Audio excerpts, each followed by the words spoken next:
పరిచయం ప్రారంభిస్తాము. ప్రార్థన చేస్తాము. ప్రేమ నమ్మకం గల మా ప్రియ కరుణకు ముందున్న మా తండ్రి, సర్వ సృష్టికి ఆధారమైనటువంటి దేవ, సకల ఐశ్వర్యులకు పాత్రుడైన ఘనమైన పరిశుద్ధమైన నీతిగల న్యాయమైన ఔన్నత్యం గల నామం బట్టి వందనం చెల్లిస్తూ ఆరాధిస్తున్నాము. సర్వకాలంలో సర్వావసరమైనటువంటి దేవుడు, సమీపింపని తేజస్సులో అమరత్వం కలిగినటువంటి దేవుడు, సార్వభౌమ అధికారంగా దేవుడు, సత్య స్వరూపైనటువంటి దేవుడు, ఆత్మ స్వరూపిగా నాతో మాతో హృదయాల్లో నివాసం చేస్తున్నటువంటి దేవుడు, మాతో సంచరించి మమ్మల్ని నడిపిస్తున్నటువంటి దేవ, మీ అపారమైన ప్రేమను బట్టి స్తోత్రాలు చెల్లిస్తున్నాం. కాలమును సమయమును స్వాధీనించుకొని పరిపాలిస్తున్నటువంటి రాజు అయిన దేవ, సృష్టిలో ప్రతి దాని దాని పని కొరకు నియమించి దాని కారణాలను సమయములను నియమించి పరిపాలిస్తున్నటువంటి రాజు అయిన మా దేవ, మీ యొక్క గొప్పతనం బట్టి స్తోత్రాలు.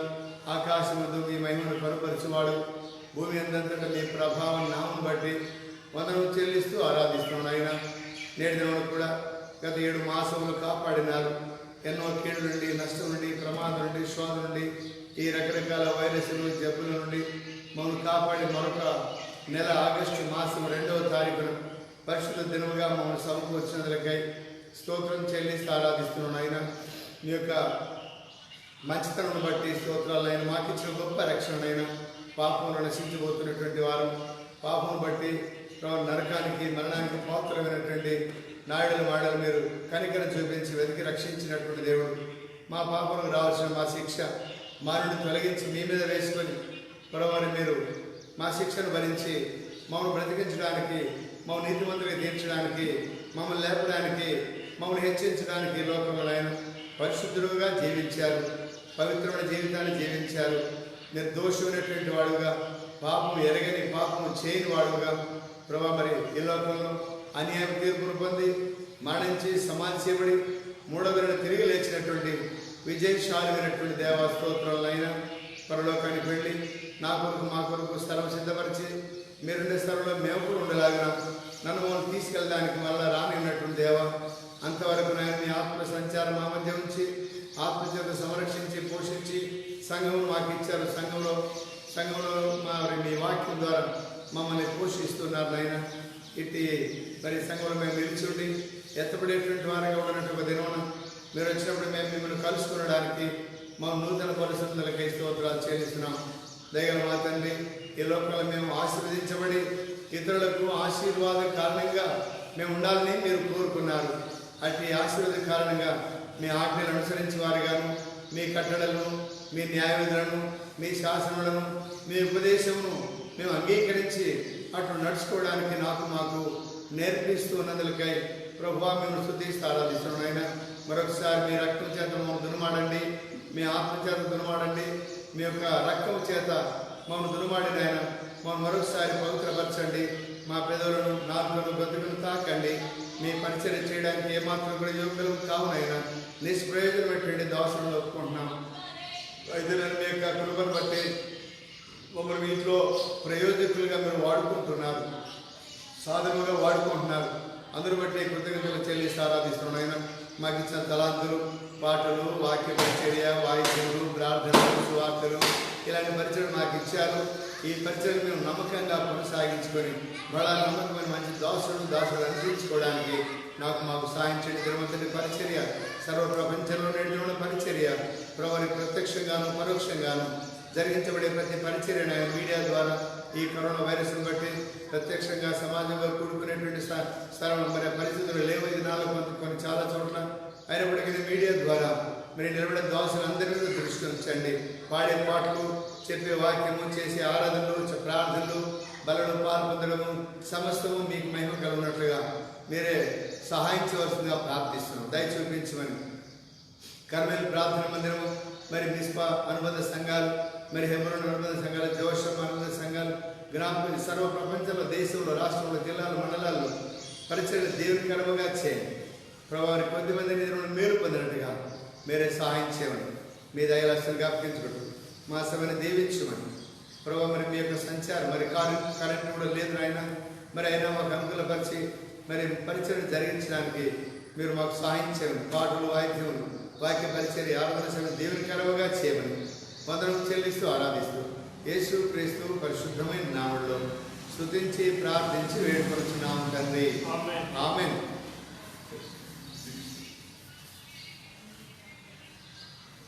పాట సంఖ్య 67వ పాట. 67వ పాట పడుతున్నాం. శబ్దం ఎక్కడ? స్తుతించుడి యెహోవా దేవుని సూర్యచంద్రులారా,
రెండవ అధ్యాయం, మొదటి పేతురు రెండవ అధ్యాయము 21, 22, 23, 24 వరకు మనం మార్చుకుని చూద్దాం. మొదటి పేతురు రెండవ అధ్యాయము 21 నుంచి 24 వరకు. క్రీస్తు మీ కొరకు బాధపడి మీరు తన అనుగ్రహాన్ని బట్టి నడుచుకున్నట్లు మీకు మాదిరి ఉంచిపోయాను.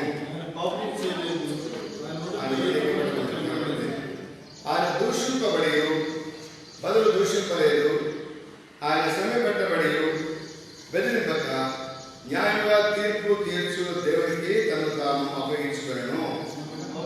ఆపరేషన్ చనిపోయి జీవించినట్టు ఆయన బాగానే తన శరీరం మన భావం మీద మోసుకొని ఆయన చేత మీరు స్వస్థత నుండి ప్రార్థన చేస్తాం. ప్రేమల మా తండ్రి, పరిశుద్ధ దేవా స్తోత్రులైన ఉదయం కాల సమయంలో మరోసారి నీ ఘనమైన నామం బట్టి పరిశుద్ధుడు పరిశుద్ధుడు పరిశుద్ధులని దివారాత్మ పొగడవచ్చినటువంటి ఘనమైన నామము, పరిశుద్ధమైన నామం. సూర్యోదయం మొదలుకొని సూర్యాస్తం వరకు సూర్యుడు ఉన్నంత కాలము మరి ఆరాధింపబడేటువంటి ఘనమైన నామం మాకు ఇచ్చిన ఆలోచన బట్టి స్తోత్రాలైన ఆ ఘనమైన నామం ఉచ్చరించేటువంటి మరి వారికి మౌనం చేశారు. పాపం అప్పుతున్నటువంటి చదువు గలవారు, అప్పుతున్నటువంటి నాలుగు గలవారు, అప్పుతున్నటువంటి జీవితాన్ని కలిగి ప్రభావాన్ని మేము ఎలాగ జీవించినటువంటి మమ్మల్ని రక్షించి ప్రభావాన్ని మమ్మల్ని పవిత్రపరిచి మీ పరిశుద్ధ నామం ఆరాధించేటువంటి ఆర్యత మా కలిగించినటువంటి శ్రోతలు దాని కొరకు మీరు అప్పగించబడ్డా ప్రభావం మీరు అప్పగించబడి మమ్మల్ని పరిశుద్ధపరిచారు. అందరూ బట్టి చూపిస్తున్నామని కాల సమయంలో కొంత సమయంలో వాటి ధ్యానం ఆశోకరంగా చేయండి.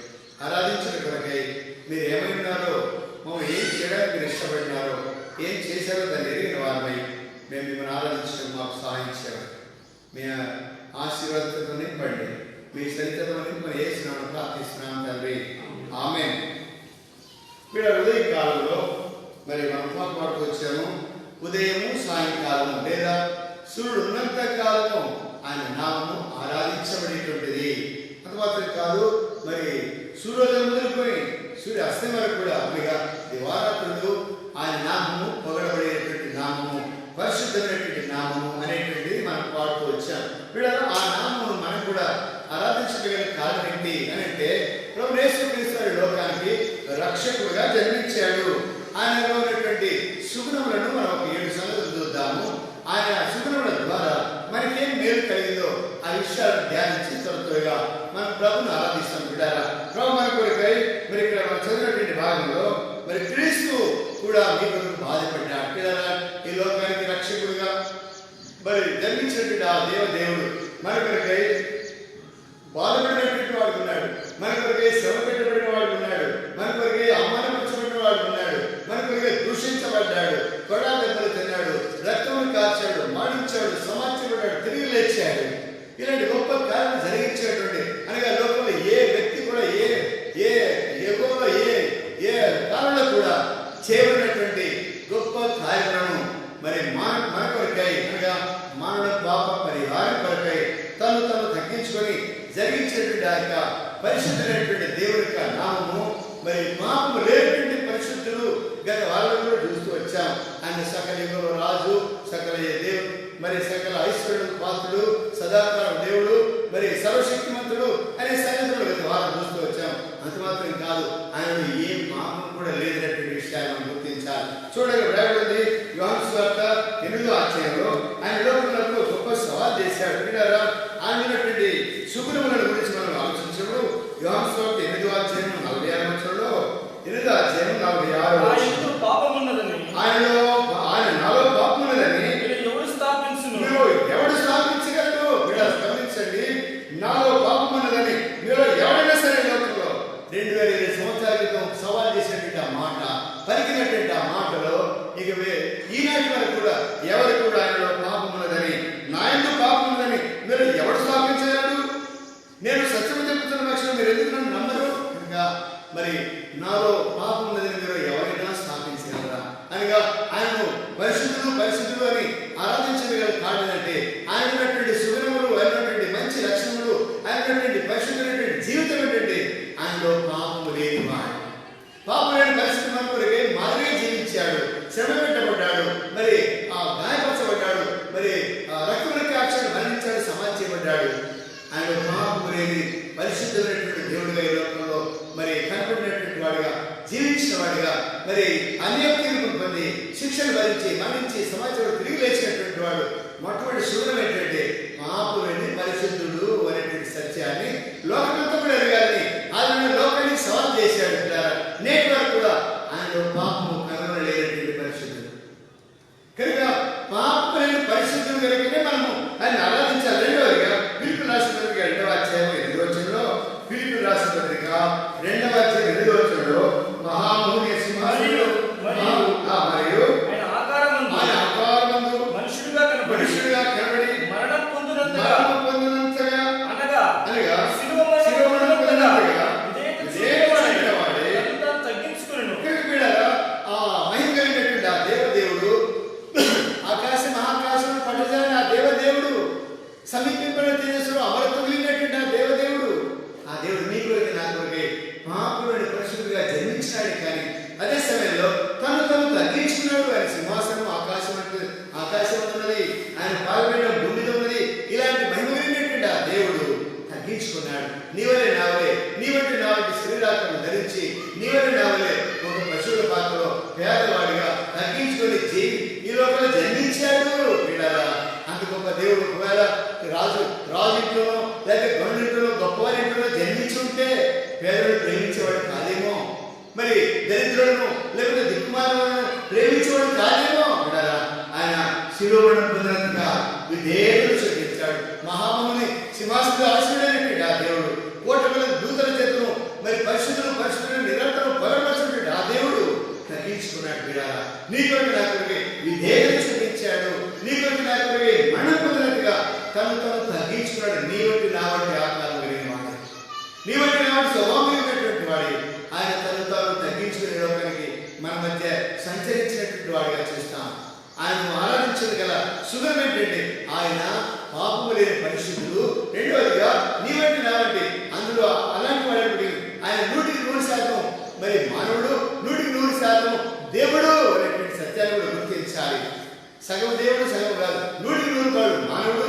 ఆయన ఆకలిగా ఉన్నాడు, దప్పిగా ఉన్నాడు, నిద్రపోయినాడు, త్రాగినాడు, తిరిగినాడు, నీవైనా సరే జీవించాడు. అదే సమయంలో ఆయన దైవత్వంతో ఉన్నటువంటి క్రియలు ఎన్నో చేస్తూ వచ్చాడు.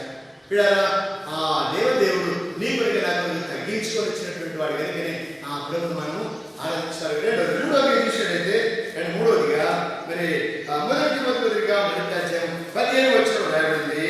మొదటి పత్రిక 1వ అధ్యాయం 15వ వచనంలో పాపులను రక్షించుటకు క్రీస్తు వాక్యము నమ్మదగినది పూర్ణ అంగీకారమునకు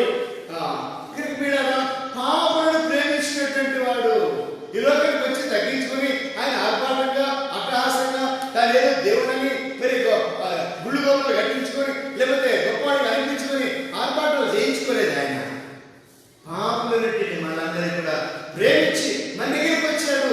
పాపిని వెలిగించడానికి వచ్చాడు, పాపి దగ్గరికి వచ్చాడు.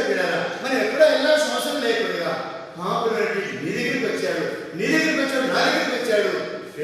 వెతుక్కుంటూ వచ్చినటువంటి పరలోకాన్ని విడిచి, మహిమను విడిచి, సింహాసనం విడిచి తగ్గించుకొని పరలోకాన్ని భూమిలో జన్మించి నీ కొరకు నా కొరకు నీ దగ్గరికి నా దగ్గరికి వచ్చి నిన్ను నన్ను వెతకడానికి లోకానికి వచ్చాడు, నిన్ను నన్ను రక్షించడానికి లోకానికి వచ్చాడు, నిన్ను నన్ను ప్రేమించడానికి లోకానికి వచ్చాడు.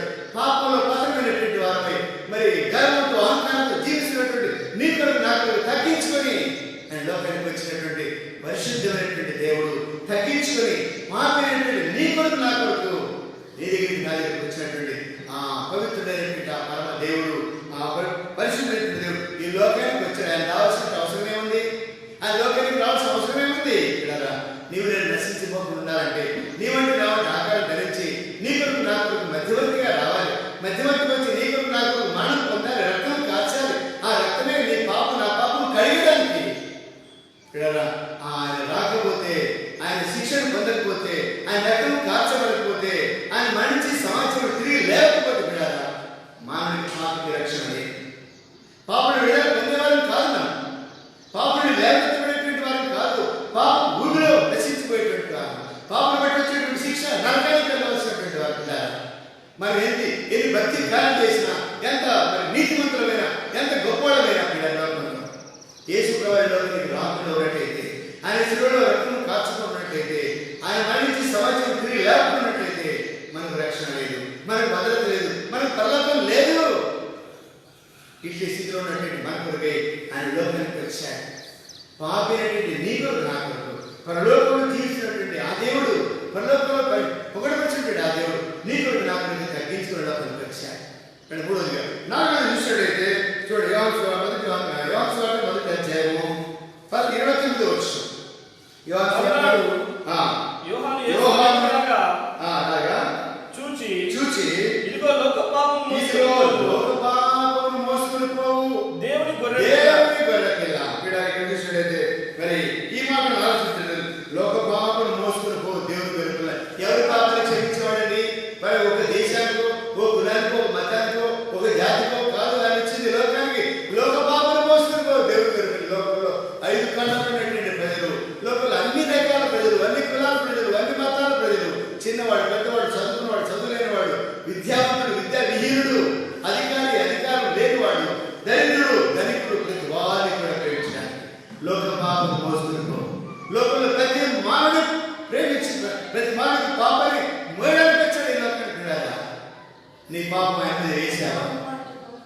నీ పాపం ఆయన మీద వేసావా? నీ పాపం ఆయన మీద ఏమైపోతే నువ్వు మోయలేవు. మన పాపం మోయలేని గొడవలే ఉన్నాయి. పెరుగు కీర్తన 3-4 వచ్చింది. మన పాపం మన తల మీదుగా పొల్లిపారుతున్నాయి.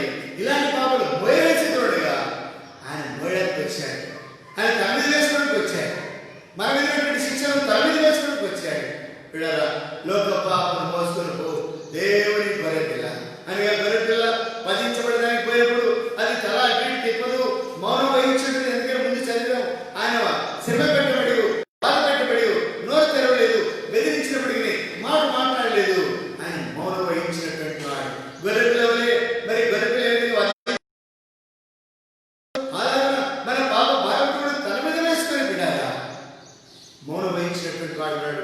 మరి హెబ్రీ పత్రిక 5వ అధ్యాయం 8వ వచనం చూడండి.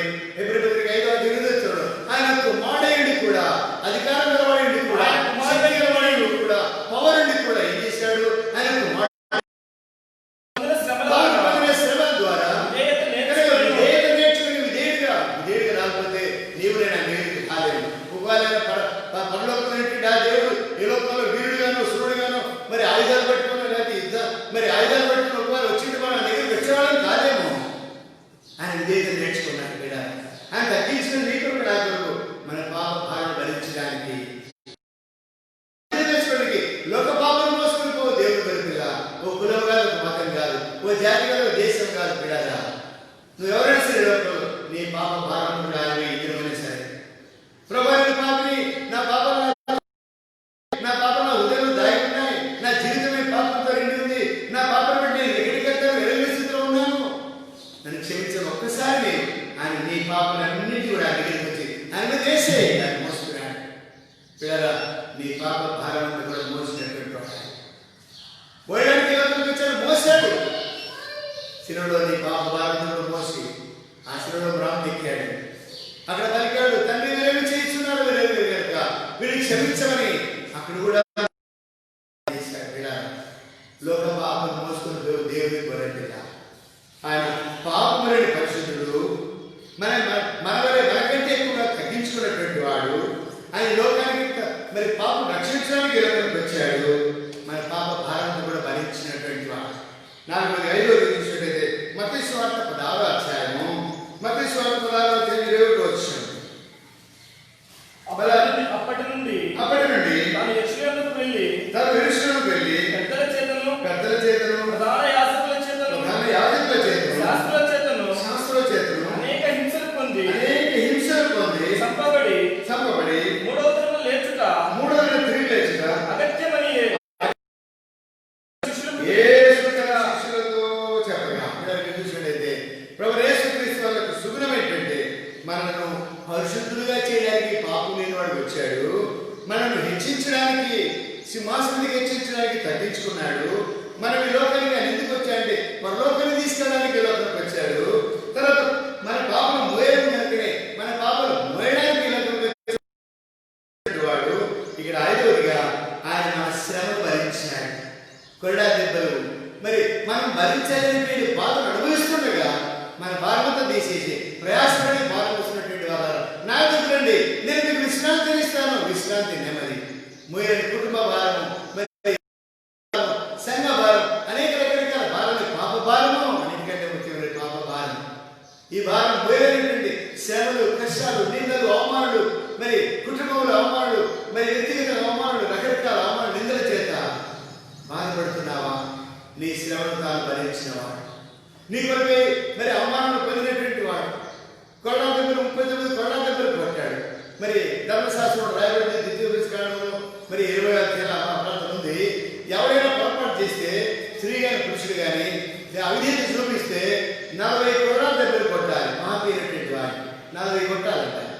అయితే మరి పాపం చేశాడు కనుకనే 40 కొట్టారు. మరి ఇక్కడ ధర్మశాస్త్రం ప్రకారం శిక్ష విధిస్తున్నారు వీళ్ళు. అయితే 39 కొట్టారు. కారణం, ఆయన పాపం లేదనే వాడు తెలుసు కదా. ఆపినటువంటి వాడికి 40 దెబ్బలు కొట్టాలి. అయితే 39 కొట్టి చాలు చాలు 39 కొట్టాడు, 40 కొట్టద్దని ఆపేశాడు. ఎందుకు? ఆయన పాపం లేదని వాడు కూడా తెలుసు. అంతే కాదు, పాపం ఉంటే 40 కొట్టాలని ధర్మశాస్త్రం రాయబడింది. 39 కొట్టాడు. కారణం ఏంటంటే అతడు పాపం చేయలేదంట. ఆ వాటి కూడా నెరవేరింది. ఇక్కడ వీడారా పాపం లేని వాడి శ్రమను గురించాడు. మన అతిక్రమించినటువంటి గాయం పొందినాడు. 5430 గాయం పొందినాడు. వీడారా 5430 గాయం పొందాడు. 1 కాదు, 2 కాదు, 5 కాదు కాదు, 10 గాయాలు కాదు. దేహమంతా చేర్చబడింది. ఒక ఇంచు కూడా స్థలం లేకుండా 5430 గాయాలు పొందాడని పండితులు చెప్తూ వచ్చాడు. వీడారా శ్రమను ఓర్చినాడు. శ్రమను ఓర్చాడు. బలవేశ్వరుడు మోస్తూ ఉంటే ఈ పంత మరి నలిగిపోతా ఉంటే, భుజమంతా నలిగిపోయి సూరిపోతుంటే అయినా మళ్ళీ భుజం మీద పెట్టి ఆయన ఆ విధంగా కిలోమీటర్ల దూరం నడిపించారు. శ్రమ శ్రమ శ్రమ. ఎర్రటి ఎండలో నీ కొరకనే శ్రమను ఓర్చినటువంటి వాడు. కారణం దేని కొరకంటే నిన్ను శ్రమ నుంచి తప్పించడానికి, నీకు శ్రమ లేకుండా చేయడానికి, నీకు తేలిక చేయడానికి. ఇది పరిశుద్ధమైనటువంటి దేవుడు మనం ఆరాధించేటువంటి వారిగా ఉండాలి. ఆలోచన చూడండి, యెషయా గ్రంథం 53వ అధ్యాయం. యెషయా గ్రంథం 53వ అధ్యాయం 12వ వచనం రాయబడింది. 53వ అధ్యాయం 12వ వచనం. కావున గొప్పవారితో నేను అతనికి పాలు పంచిపెట్టుదును, గనులతో కలిసి అతను కొలసము విభాగించుకును. ఏలగా మరణం పొందినట్లు తన ప్రాణము ధారపోసెను. తన ప్రాణం మన కొరకు నీళ్ళలో ధారపోసాడు. లేదంటే మన పాపం బట్టి మనము ఆ శిక్షను మనం భరించి మన ప్రాణం పోవాలి, మన ప్రాణం పెట్టాలి, మన మీద శిక్ష వేయాలి. మనం ఆ కొడ దగ్గర కొట్టించుకోవాలి. మనం ఆ శిలువను భరించాలంటే శిలువ లాంటి శ్రమను మనం భరించాలి. ఈ లోపల లాంటి శ్రమను మనకి ఎవరు పెట్టరు. అయితే ఉదయం ఉంది భయంకరమైనటువంటి తీర్పు, శిక్ష, అది మన భయంకరమైనటువంటి నరక శిక్ష. అక్కడ చూసినట్టయితే అక్కడ అగ్ని అవదు, పురుగు చావదు. ఆ మరణానికి, రెండవ మరణానికి నీవు ఆహుతి కావాల్సినటువంటి వాడుగా నీవు నేను అమ్మాయ్యా నీ కొరకే తన ప్రాణం నీళ్ళవలే దారిపోసాడు. ఆయన వేసినవారు మత్తయి సువార్తలో యోహాను సువార్తలో రాయబడింది. ఆయన వెతకడానికి వచ్చినప్పుడు పారిపోలే. వెతకడానికి వచ్చినప్పుడు పారిపోతారు, దాక్కుంటారు.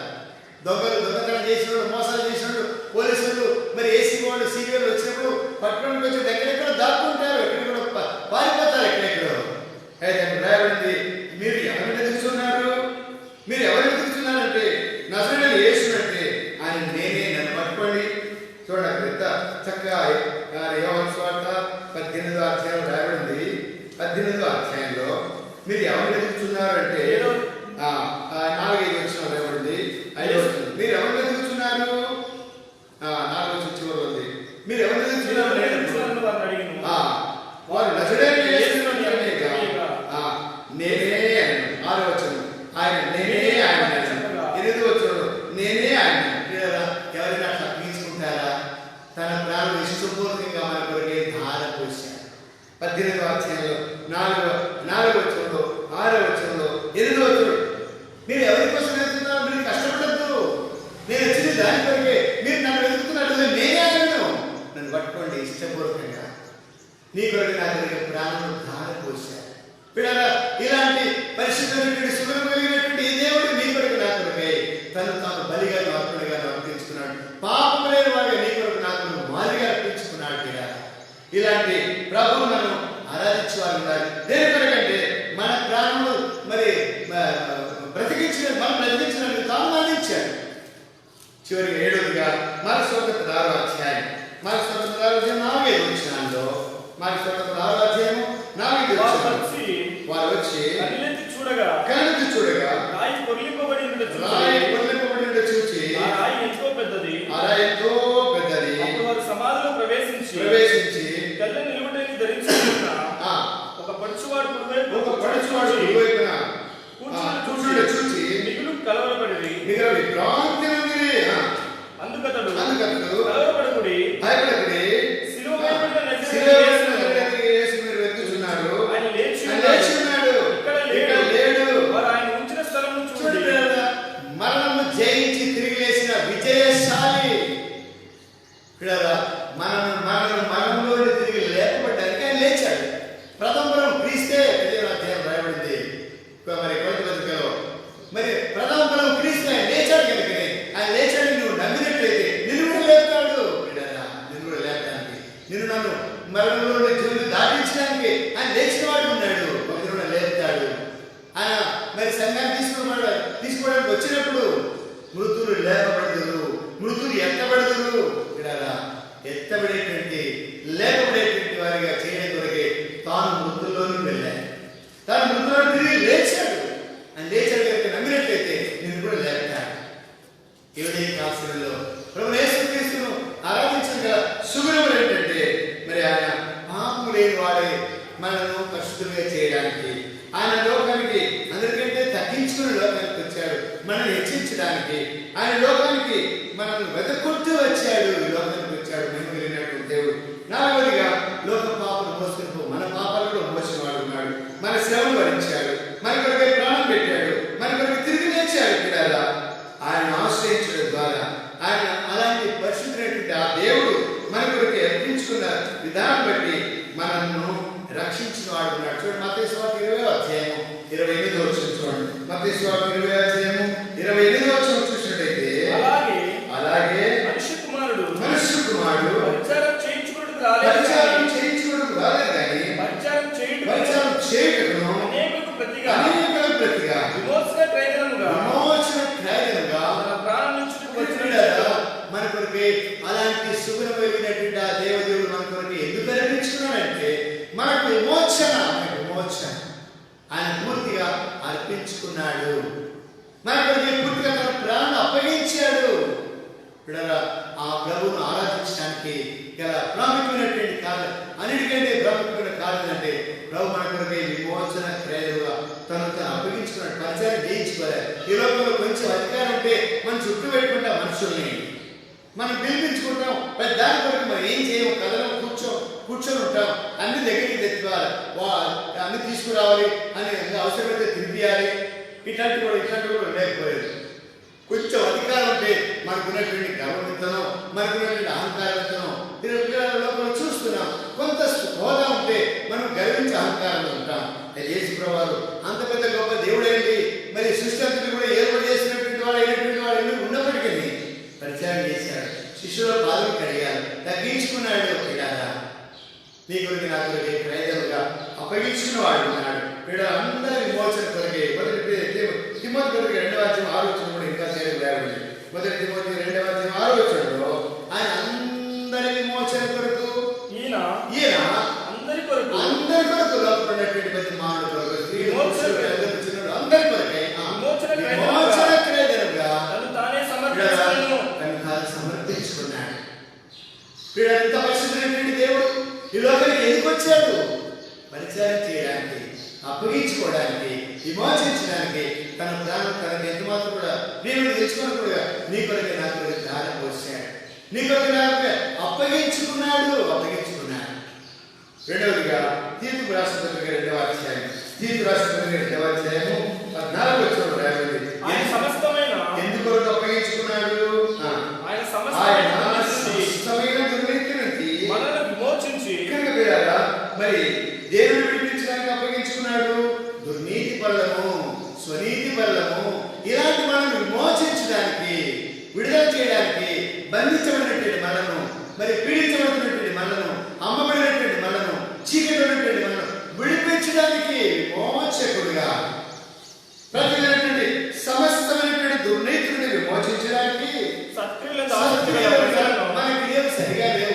ఆలోచనలు సరిగా లేవు, మన పనులు సరిగా లేవు, మన నడక సరిగా లేదు, క్రియలు సరిగా లేవు, నీ క్రియలు సరిగా లేవు. అందుకే నీ క్రియలు చక్కబెట్టడానికి, నీ క్రియలు చక్కబెట్టడానికి, నీ నడకలు చక్కబెట్టడానికి ఆయన మాదిరిగా నడిచాడు. ఆయన మాదిరిగా నడిచాడు. సమస్తమైన దుర్నీతులు విమోచించడానికి, నీ క్రియలు చక్కబెట్టి సక్రియమైనటువంటి ప్రజలుగా చేసుకోవడానికి. చూడండి, ఎఫెసీయుల పత్రిక 2వ అధ్యాయం 10వ వచనం చూడండి. ఎఫెసీయుల పత్రిక అక్కడికి మొదలుపెడతాం. ఎఫెసీయుల పత్రిక 2వ అధ్యాయం 10వ వచనం.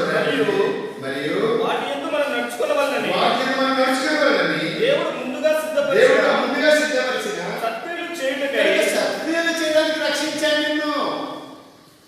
నేను రక్షించింది దేని కొరకు? కృప ద్వారా రక్షించాడు. నువ్వు విశ్వాసంతో నిన్ను రక్షించాడు. దేని కొరకు? మళ్ళా ఇష్టం వచ్చాడు చేయడానికే, ఇష్టం వచ్చాడు మాట్లాడడానికే, ఇష్టం వచ్చాడు నడుచుకునేదానికే. పిల్లరా, సత్క్రియలను ఆసక్తి లేనటువంటి ప్రజల కోసం తను అప్పగించుకున్నాడు. ఈ ఉదయకాల సమయంలో సత్క్రియలు కలిగి ఉన్నామా? దుర్నీతులను విడుదల పొందామా? పాపాలను విమోచన పొందామా? పిల్లరా, మరి సత్క్రియలను ఆసక్తి లేనటువంటి ప్రజలుగా తాను చేయడానికి అప్పగించుకున్నాడు. ముందుగా సిద్ధపరిచినటువంటి సత్క్రియలు ఏంటా సత్క్రియలు? ఆదాము సృజించినప్పుడే సత్క్రియలు చెప్తూ వచ్చాడు. ఓ ఆదామా, ఇదిగో ఈ తోటంతా నీ కొరకే, ఈ సృష్టి అంతా నీ కొరకే, వీటన్నిటికి పేరు పెట్టు, వీటిని నువ్వు పిలిస్తే వస్తాయి, ఏ హానికరమైనటువంటి జంతువులు లేవు అక్కడ, ఇదంతా కూడా నీ కొరకే చేశాను.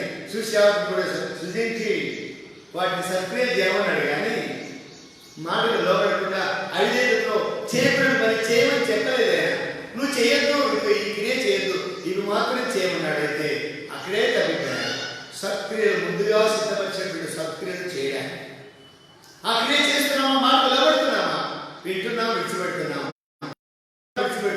బోధిస్తున్నాం, విడిచిపెడుతున్నాం. ఇది సత్క్రియ కాదు. చదివినానికి తగినట్టుగా, బోధించడానికి తగినట్టుగా, విన్నదానికి తగినట్టుగా నీ క్రియలు సత్క్రియలుగా ఉన్నాయా? సత్క్రియలు, సద్భక్తి, సదుద్దేశము ఇట్లా ఉన్నాయి. సదుద్దేశము, సత్క్రియలు, సద్భక్తి ఇట్లా కొన్ని ఉన్నాయి. ఇవి మనలో ఉన్నాయా? ఇవి ముందుగా సిద్ధపరిచిన సత్క్రియలు. ఇవి చేయడానికి నేను విమోచించాను. నీ కొరకు ప్రాణం పెట్టింది దాని కొరకే. తన క్రయలుగా తన ప్రాణం మన కొరకు అప్పగించిన దాని కొరకే. సత్క్రియలు ఆసక్తి గల ప్రజలు తన కోసం పవిత్రపరచుకొని తన సొత్తుగా చేసుకుంటారు. మనం ఎవరి సొత్తులో ఉన్నాము? ఈ లోకమంతా కూడా ఎవరి సొత్తులో ఉంది? సాతాను సొత్తులో ఉంది, సాతాను చేతిలో ఉంది, సాతాను బంధకాలు ఉంది. సాతాను తిరగమంటాడు, తిరుగుతుంది లోకం. అధికారి తిరగమంటాడు, తిరుగుతున్నారు. అధికారి యంత్రాంగం తిరగమంటాడు, తిరుగుతుంది. సాతాను చేతిలో ఉంది, సాతాను చేతిలో ఉంది. అయితే పిల్లారా, దేవుడు వాటిని విడిపించి తన సొత్తుగా, తన శాస్త్రంగా, అందుకని మీరు విలువబెట్టి కనబడినా మీరు మీ సొత్తు కారు, నా సొత్తు మీరు. స్వకీయ జనం, నా స్వకీయమైన సామ్రాజ్యము, దాని కొరకు నేను అప్పగించుకుంది. పిల్లరా, సత్క్రియలను ఆసక్తి ఉన్న ప్రజలను తన కోసం ఏర్పాటు చేసుకోవడానికి తాను మనం అప్పగించుకుని మనం పవిత్రపరిచాడు. తన సొత్తుగా మనం చేసుకోవడానికి ఇష్టపడుతున్నాడు. ఏ ఉదయకాల సమయంలో ప్రేమల రక్షకుడు, ఆ సుగురు కలిగినటువంటి ఆ దేవదేవుడు నీ కొరకే విమోచన క్రియలుగా తాను మరి మరణం పొందినట్టుగా, తాను విధేయుడై పనివాడుగా మరి శిష్యులు పాదల మట్టు, అడుగు మట్టు కూడా తగ్గించుకున్నాడు. క్రయంగా తను ప్రారంభించాడు. రెండవదిగా మరి దుర్నీతి పడినటువంటి మనం విమోచించాడు, స్వనీతి పడినటువంటి విమోచించాడు. సత్క్రియలను ఆసక్తి కలిగినవాడిగా చేశాడు. సత్క్రియలు చేయి, ఇంకా దుష్క్రియలు చేయవద్దు, దురాలోచన చేయొద్దు, దుష్టత్వం ఉండద్దు, శరీరకాలను చోటు ఇవ్వద్దు. వాటిని విమోచించాడు, విడుదల చేశాడు. తర్వాత పవిత్రపరుచుకున్నాడు, తన సొత్తుగా చేసుకున్నాడు. మూడవదిగా రోమపత్రిక 4వ అధ్యాయం 25 వచ్చింది. రోమపత్రిక 4:25 ఆయన మన అప్పగించబడ్డాడు, అప్పగించుకున్నాడు. అంటే మన అపరాధాలను బట్టి మనం సునీతితో ఉన్నాం కనుకనే మన అపరాధాల కొరకు అప్పగించుకోవడం ద్వారా మన నీతి మొదలు తీర్చాడు. అని తిరిగి లేచాడు దాని కొరకే. అయ్యా, మీ అపరాధం కొరకే, మీ సునీతి కొరకే, మీ దుర్నీతి కొరకే, మీ పాపం కొరకే, మీ అపవిత్రత కొరకే నేను అప్పగించబడింది. ఇదిగో తిరిగి లేచాను. మీ పాపరికే సమాధి అయిపోయింది, మీ పాపరికే కనబడకుండా ఉన్నాయి, మీ పాపరికే ఎన్నడూ జ్ఞాపకం చేసుకోను. నీ పాపలకి సమాధిలో పెట్టేశాను అని మనం తెలియజేస్తున్నాడు. ప్రభుత్వ తీసుకున్నా విడారా మన కొడుకు అప్పగించబడి ఆయన తిరిగి లేచడం ద్వారా మనకు నీతి, ఆ నీతిని మనం కలిగి ఉన్నామా? ఆ నీతిని గట్టిగా పట్టుకున్నామా?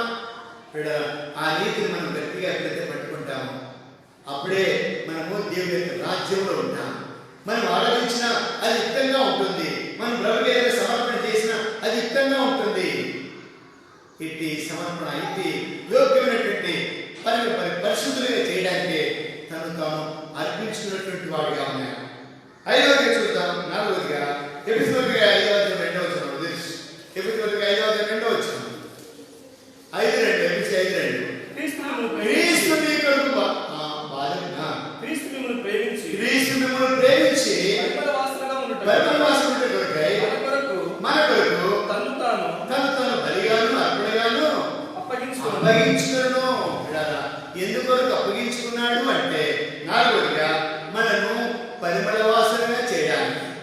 మనం ప్రేమించాడు కనుకనే మనం పరిమళ వాసన ఉండాలి.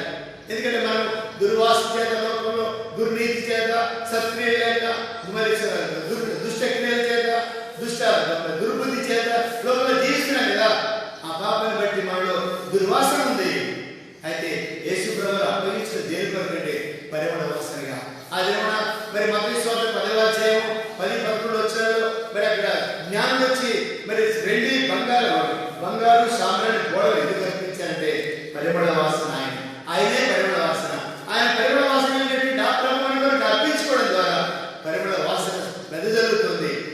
ఈ వాసన నీవు కలిగి ఉండాలి. ఆ పరిమళ వాసన కూడా చేయాలని ఇష్టపడుతున్నాడు. మరి మన యొక్క పరిచర్య మన యొక్క జీవితం ఎట్లా ఉంది? పరిమళ వాసన ఉందా? ఆ బంగారు సామ్రాణి గోడబడే ఆ పరిమళ వాసనగా వెదజల్లుతుందా? మన హృదయంలో ఉండి, మన నోట్లో ఉండి, మన తలంపులో ఉండి, మన నడకలో ఉండి, మన జీవితంలో ఉండి పరిమళ వాసన వెదజల్లుతుందా? ఎక్కడుంది పరిమళ వాసన? నోరు తెరిస్తే అబద్ధాలే, నోరు తెరిస్తే మరి బూతు మాటలే, నోరు తెరిస్తే చాడీలే, లేదా నోరు తెరిస్తే అబద్ధాలే. ఎక్కడ చూసినా నడకలు లేదు, పడకలు లేదు, చూపులు లేదు, తలంపు లేదు. కనుక దుర్వాసన లేనటువంటి మనం పరిమళ వాసన చేయడానికి ఆ ప్రభువు అప్పగించుకున్నాడు. ఇందులో దేవుడు ప్రేమించడం కనుకనే ఆ పరిశుద్ధుడైనటువంటి ఆ దేవుడు, ఆ సుగుణములు కలిగినటువంటి పరిశుద్ధుడైనటువంటి ఆ దేవుడు ఈ లోకానికి వచ్చిన ఉద్దేశము కనుక మనము పరిమళ. 5వదిగా 20 చూడండి. మనం ఆలోచనలో వెళ్దాము. దేవుడికి అప్పగించుకున్నాడు. నేను క్రీస్తుతో కూడా సిలువ వేయబడి ఉన్నాను. ఇక జీవించువాడు నేను కాదు, క్రీస్తే జీవిస్తున్నాడు. నేను ఇప్పుడు శరీరమంతా జీవిస్తున్నటువంటి జీవితం నన్ను ప్రేమించి నా కొరకు తను అప్పగించుకున్న దేవుని కుమారుని విశ్వాసం పౌరులకు సమర్పణ చూడండి. దేని కొరకు జీవిస్తున్నాడు? ఇప్పుడు నా కొరకు కాదు, నా మహిమ కొరకు కాదు, నా గొప్పతనం కొరకు కాదు, లేకపోతే నేనేదో సంపాదించుకోవాలి కాదు, నేను ఇక్కడ పేరు సంపాదించుకోవాలి కాదు, లేకపోతే నేనేదో మరి ఇక్కడ నన్ను నేను కనపరచుకోవడానికి కాదు. లోపల జీవించేది తను తాను పెంటవలే తగ్గించుకున్నాడు. మరి మురికి కాదు పెంటగాను చేయబడ్డాడు లోకానికి. నన్ను ప్రేమించి నా కొరకు తనతో అప్పగించుకున్నటువంటి ఆ దేవుని కుమారుడు యేసుక్రీస్తు కొరకే జీవిస్తున్నాను. అటువంటి సమర్పణ వల్ల ఉందా? అలాంటి సమర్పణ కావాలని ఉదయకాలను కోరుతున్నాను. దాని కొరకు అప్పగించుకోండి. నా కుమారుడు, నా కుమారి, అమ్మ, అయ్యా, అక్క, తమ్ముడు, చెల్లి ఆయన అప్పగించుకున్నటువంటి దేని కొరకు ఒకసారి ఆలోచిద్దాం.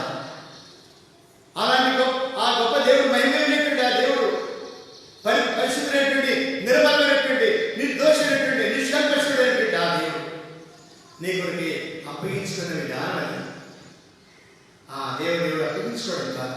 అనగా ఆయన పాపం లేనివాడు, అందరికంటే తగ్గించుకున్నవాడు, ఈ లోకానికి తగ్గించుకు వచ్చినవాడు, లోక పాపం మోసినవాడు, మన కొరకు శ్రమ భరించినవాడు, మన కొరకు ప్రాణం పెట్టినవాడు, తిరిగి లేచినవాడు. ఆయన అప్పగించుకోవడంలో ఒక కారణం ఏంటంటే మన ప్రాణం మనం బ్రతికించడానికి, రెండవదిగా మనల్ని విమోచించడానికి, మూడవదిగా దుర్నీతి నుండి విమోచించి సత్క్రియ కలిగినటువంటి వాళ్ళని చేయడానికి, మనం నీతిమంతులుగా చేయడానికి, మనం పరిమళవాసన చేయడానికి, మనం ఆయన గురించి జీవించడానికి మన కొరికి అప్పగించుకున్నాను. ప్రియా స్నేహితుల అమ్మాయి, వింటున్నటువంటి సహోదరుడా సహోదరి, చూస్తున్నటువంటి సహోదరుడా సహోదరి, నీ కొరికి అప్పగించుకున్న విధానం ఎప్పుడైనా ఆలోచించావా? ఆలోచిస్తాం. ప్రభు ఎందుకు ఆలోచించారో ఆయన సుగుణములను జ్ఞాపకం చేస్తున్నాం. ఆయన వచ్చిన ఉద్దేశాన్ని జ్ఞాపకం చేస్తున్నాం. ఆయన వచ్చి ఏం చేశాడు? ఆడంబరంగా గుళ్ళు లోపల గడించుకొని, మరి పూజలు పురస్కారాలు చేయించుకొని, ఆయన గొప్పగా జాతరలు తిరణాలు చేయించుకొని ఊరేగించుకొని రాలేదు. ఆయన తగ్గించుకొని నీ కొరకు నా కొరకు వచ్చాడు. మరణ పదవికి అప్పగించుకున్నాడు. మన కొరకు ప్రాణం పెట్టాడు, రక్తం కాల్చాడు, సమాధి చేయబడ్డాడు, తిరిగి లేచాడు. దాని కొరకు ఎలా అనిపించింది? ఇక్కడ ఆ ప్రేమల రక్షకుడు నీ కొరకు నా కొరకు అట్లా అప్పగించుకొని మరి మనల్ని రక్షించాడు. కనుకనే ఉదయం కాలం ప్రభువా నా కొరకు ఈ లోకానికి వచ్చినటువంటి దేవుడు నా భారం భరించావు, నా కొరకు మంచి సమాజంలో తిరిగి లేచడం ద్వారా జీవితంలో నిరీక్షణ నాకు ఇచ్చారు. ఈ లోకంలో నిరీక్షణ కలిగినటువంటి ప్రజలు నన్ను కూడా వచ్చి ఈ దేవుడు కూడా సజీవురాల నుంచి సజీవుల గురించి మేము ఆలోచించి ప్రజలు నన్ను సిద్ధిస్తూ ఆలోచిస్తున్నాను. కొన్ని మాటలు ప్రభావం మనం ఆలోచిస్తాం. పరిశుద్ధమైన దేవాయసు నామం బట్టి స్తోత్రాలు చేస్తున్నాయి. ఆకాశం ఆకాశం పట్టాల దేవుడు, మహావీరుడు, మహోన్నతుడు, మహాపరిశుద్ధుడు ఆయన పాపం లేని వాడి లోపల జన్మించారు. మిమ్మల్ని తగ్గించుకున్నారు ప్రభావ నా కొరకై, నన్ను హెచ్చించడానికి, నా కొరకు లోకానికి వచ్చే ప్రభావ నా పాప భారం భరించారు, నన్ను వెతుకుంటూ వచ్చారు, నా శ్రమను భరించారు, నా అవమానం భరించారు ప్రభావ, నా నిందను భరించి నా కొరకు ప్రాణం పెట్టి మరణించి సమాజం తిరిగి లేచినారు ప్రభావ. మీరు శిలువలో కాల్చిన రక్తం ద్వారా నా కొరకు అప్పగించబడ్డ ద్వారా నాకు విమోచన కలిగించారు, నా ప్రతి పాపం తొలగించారు, నన్ను దుర్నీతిని విడుదల చేశారు, నా దుష్టక్రియలను విడుదల చేశారు, నా అభ్యంతరాలను విడుదల చేశారు, నా దుర్వాసన తొలగించారు, నా నీతిమంతుడిగా తీర్చి ప్రభావ ఉదయకాలం నన్ను సేవించడానికి నాకు అనుగ్రహించిన ఈ గొప్ప కృపను బట్టి, ఈ రక్షణ బట్టి స్తోత్రాలు. నా కొరకు అప్పగించబడి మీ శరీరాన్ని విరిచారు, మీ రక్తం కార్చినారు. ఆ రక్తం ద్వారా నా ప్రతి పాపం కడిగినారు. ఆ రక్తానికి సాదృశ్యంగా మీ శరీరానికి సాదృశ్యమైనటువంటి ఈ బలం కూడా రాయించి నా మధ్య ఉంచారు. ప్రభు మిమ్మల్ని తిరిగి రాయి మీ మనాన్ని ప్రచురించేవారిగా నడిచించవలసినటువంటి నా దేవ, నేను మీకేం చెల్లించాలని ఆయన నన్ను పరిమళ వాసన చేసి నా దగ్గర కూడా పరిమళ వాసనగా ధూపముగా మీరు కోరినందుకై నా హృదయపూర్వక నా స్తుతి, నా ఆరాధన మీ పాదములకు సమర్పిస్తున్నాను తండ్రి. ఆమేన్.